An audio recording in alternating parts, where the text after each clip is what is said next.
sonore de l'Observatoire Sésame. Ce dernier chapitre est consacré à l'avenir, et donc à la relève. Mais comment susciter des vocations ? Il y a certainement un enjeu à mieux faire comprendre au grand public qui sont les élus de CSE, et quel rôle ils jouent dans l'entreprise.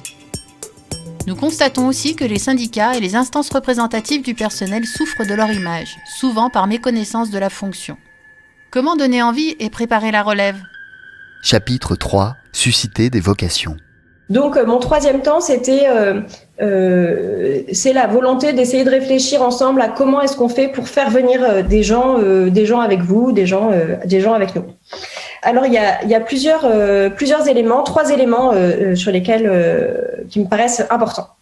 Le premier élément, alors ça paraît basique, mais c'est faire connaître les syndicats et les institutions représentatives du personnel. Moi, j'ai des expériences à la fois par mes enseignements, parce que j'enseigne la sociologie des relations professionnelles, donc à des jeunes à l'université. Voilà, c'est quoi un syndicat, c'est quoi un CSE, etc. Et puis j'ai beaucoup enquêté aussi auprès de jeunes travailleurs. Et dans les 2 cas, moi, je suis vraiment sidérée par le manque de connaissances de ce qu'est un syndicat, à quoi ça sert, c'est quoi un CSE. Et quand je dis c'est pas seulement des tickets de cinéma, c'est que la plupart pensent que alors CSE, personne sait ce que c'est, les gens savent encore, mais normalement c'est ce que c'est un CE. Et pour la plupart des jeunes, des gens qui sont pas encore salariés, un CE, c'est le truc qui donne des tickets de cinéma gratos. Voilà, c'est ça qu'on me dit. Et donc on a vraiment et puis un imaginaire de syndicats. En fait, c'est ce qu'on voit à la télévision, c'est-à-dire des hommes moustachus qui vont crier dans la rue. Alors qu'en fait, c'est pas du tout ça. L'organisation syndicale, la section syndicale d'entreprise, les élus, la négociation, l'information, consultation, évidemment, c'est bien plus que ce qu'on en voit dans les médias ou que ce qu'on en connaît. Au moment l'année dernière de la réforme des retraites, on m'avait demandé dans mon université de faire une conférence, et donc j'avais fait une conférence sur les idées reçues sur le syndicalisme. Les syndicats, ils sont pas tous divisés, le syndicat, ça sert pas à rien, etc. J'étais partie d'idées reçues comme ça, et il y a vraiment besoin de démonter ces idées reçues.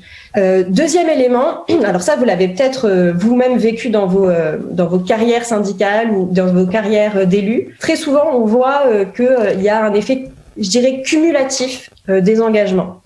À la fois, quand on a eu l'habitude d'avoir des mandats, souvent on continue. Une fois qu'on en a eu, on continue parce que ça nous intéresse. Et on voit aussi beaucoup de choses qui se passent dans ce qu'on appelle les socialisations familiales en sociologie, c'est-à-dire le fait d'être issu de familles dans lesquelles on a appris aussi l'importance de militer.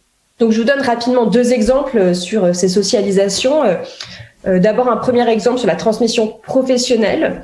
Donc, je rencontre dans une très grande infrastructure de recherche un chercheur qui est syndiqué au SNCS. Le SNCS, c'est un syndicat de chercheurs qui appartient à la FSU et qui est élu de CE quand je le rencontre et qui raconte, donc là je le rencontre, il a 60 ans, mais qu'il y a quand même une petite graine. Il a été délégué de classe, ensuite il a été représentant des doctorants pendant sa thèse, etc., etc.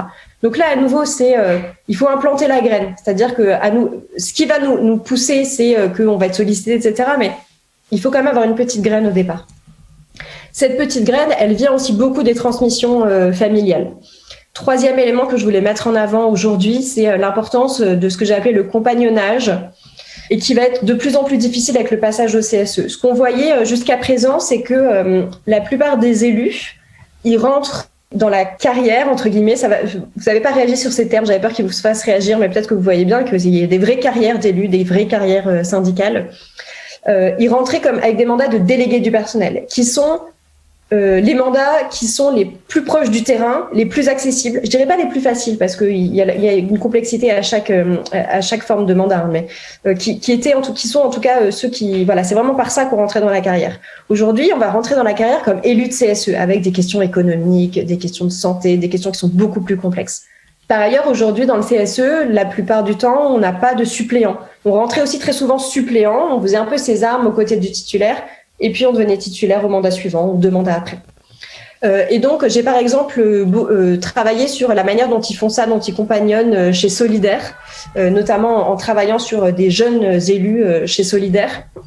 Les élus étaient bien d'accord que les carrières, c'est des parcours c'est un chemin et que c'est jonché d'apprentissage et donc il faut avoir des gens qui sont plus expérimentés. Merci Kabyle.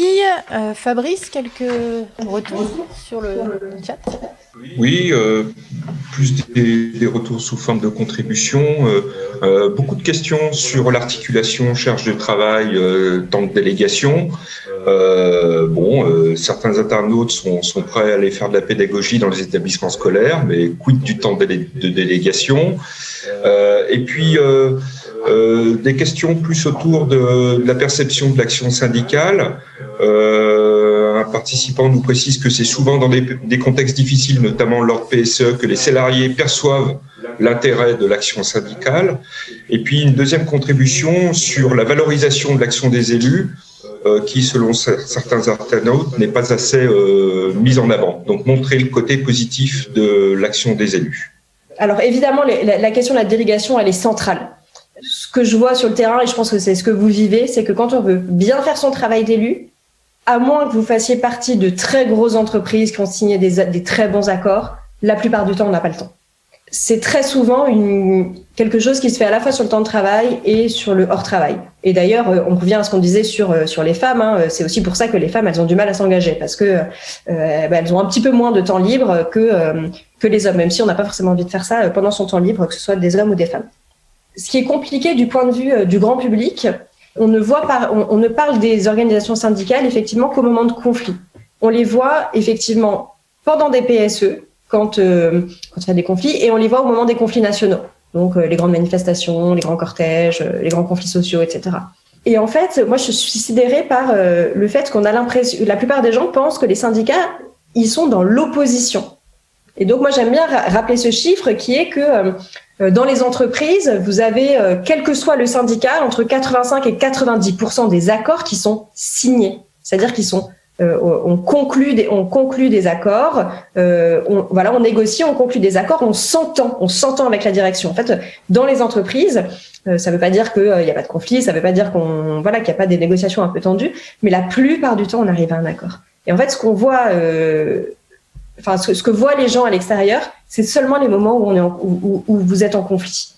Et donc ça, je pense que c'est très problématique et ça nuit énormément à l'image et à la compréhension du travail des élus. Les actes sonores de l'Observatoire Sésame. Nous remercions Camille Dupuis de l'Université de Rouen-Normandie pour nous avoir éclairé sur le parcours des élus de CSE et la notion d'engagement. Dans le cadre des actes sonores de l'Observatoire, retrouvez en ligne la conférence de Sandrine Foulon sur l'élu de CSE et la crise, et notre table ronde sur être élu de CSE aujourd'hui. Nous remercions particulièrement les élus de CSE pour leur participation et leurs témoignages, Syndex et l'ARACT, ainsi que l'ensemble du réseau Sésame. Cet observatoire a reçu le soutien de partenaires financiers sans qui rien ne serait possible, la Direct Auvergne-Rhône-Alpes, le Groupe Vive, le Crédit Mutuel Massif Central et le Crédit Mutuel du Sud-Est. Les actes sonores de l'Observatoire Sésame. Toutes les informations sur l'Observatoire et sur Sésame sont disponibles sur notre site internet sésame.fr.